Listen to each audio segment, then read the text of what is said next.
বাংলাদেশের সিনেমা কয়টা হয়, গত বছর কয়টা সিনেমা রিলিজ হয়েছে এক্স্যাক্টলি। সো আমি যেহেতু এই মুহূর্তে সিনেমা করছি না, তার মানে আমি আমার মন মতো সিনেমা পাচ্ছি না। যদি পেতাম ডেফিনেটলি করতাম।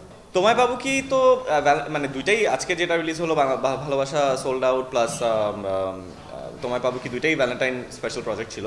আমি মনে করি যে আমাদের 80s থেকে মানে হুমায়ুন আহমেদের বিটিভির সেই ফ্যামিলি ড্রামাগুলো থেকে এখন পর্যন্ত আমার মনে হয় যে বাংলাদেশের মানুষ ফ্যামিলি ড্রামা দেখতে খুব পছন্দ করে। একটা পরিবারের গল্প, সেখানে ফান থাকতে পারে, ট্র্যাজেডি থাকতে পারে, অনেক কিছুই থাকতে পারে। তো আমার কাছে মনে হয় যে পরিবারের গল্প মানুষ খুব এনজয় করে, যার কারণে আমরাও খুব এনজয় করছি কাজটা, মানে করেছি কাজটা করতে। তো আশাবাদী অনেক কাজটা নিয়ে। ক্যারেক্টারটা হচ্ছে মানে মানে থাকে না, মানে ফ্যামিলিতে একটা ছেলে থাকে না যে মানে যাকে বাবা কোনোভাবেই, যার যার প্রতি বাবার কোনো কনফিডেন্স নাই, আরে আমার ছেলে ও সারাদিন গেম খেলে, সারাদিন এই করে, সারাদিন সেই করে, এরকম একটা ক্যারেক্টার। বাট বাকিটা আর না বলি।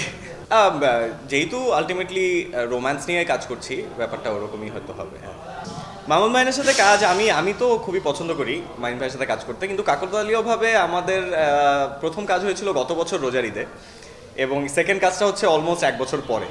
তো আমি এই শুটিং শুরু করার পর থেকে আমাকে মাইন ভাই খালি এসে খোঁচাচ্ছে, ইয়াস তুমি আমাকে কেন অপছন্দ করো, ইয়াস তুমি আমাকে কেন অপছন্দ করো। ঠিক আছে, রেসপন্স তো এই তো মুক্তি পেলো, খুবই ভালো রেসপন্স।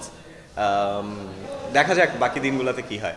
তোমায় বাবু কি তো মানে দুইটাই আজকে যেটা রিলিজ হলো ভালোবাসা সোল্ড আউট প্লাস তোমায় বাবু কি দুইটাই ভ্যালেন্টাইন স্পেশাল প্রজেক্ট ছিল। এছাড়া রাফাত ভাইয়ের একটা কাজ আসবে, ওটাতে আমার কো আর্টিস্ট কিয়া পায়েল। মোহন আহমেদের একটা কাজ করেছি, ওটাতে আমার কো আর্টিস্ট হচ্ছে আয়েশা খান। তানজিন তিশার সাথে একটা কাজ করেছি মিফতা আনানের, তো ওটাও আসবে সামনে। আরও মার্চে আরও কিছু শুটিং প্ল্যান আছে, সেগুলো নিয়ে না বলি, যেগুলো করেছি সেগুলো বলছি আর কি। কালার এক্সপার্ট, জর্জ স্যাপ এবং মাইল্ড অন হ্যান্ডস টেকনোলজি সমৃদ্ধ অরিক্স ক্রিস্টাল ওয়াশ আপনার লন্ড্রি এক্সপার্ট।